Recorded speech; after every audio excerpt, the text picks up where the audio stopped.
સુરતના અમરોલીમાં ગેરકાયદેસર ચાલતા મિની પેટ્રોલ પંપ ઝડપાયું। 22 લાખનો મુદ્દામાલ જપ્ત કરતી અમરોલી પોલીસ। સુરત શહેરમાં ઇંધણની કટોકટીનો ગેરફાયદો ઉઠાવીને લોકોના જીવ જોખમમાં મૂકતા તત્વો સામે અમરોલી પોલીસે લાલા કરી છે। અંજની કેનાલ પાસે કોઈપણ પ્રકારની મંજૂરી વગર ચાલતા એક ગેરકાયદેસર મિની પેટ્રોલ પંપ પર પોલીસે દરોડો પાડીને મોટા કૌભાંડનો પર્દાફાશ કર્યો છે। આ સ્થળે સસ્તા ભાવે ઓછી ગુણવત્તાવાળું ડીઝલ ખુલ્લેઆમ વેચવામાં આવતું હોવાનું બહાર આવ્યું છે। ગુપ્ત બાતમીના આધારે પોલીસે પાડી રેડ।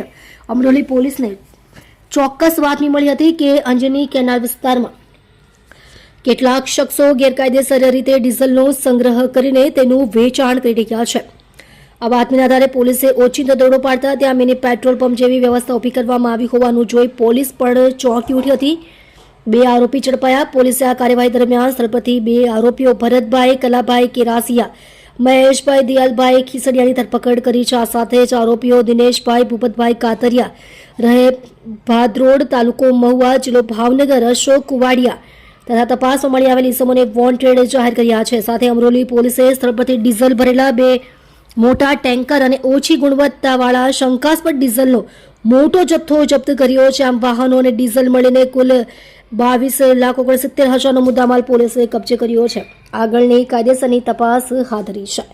તમે જોઈ રહ્યા છો DNY ન્યૂઝ ચેનલ રમન કૌરની સાથે।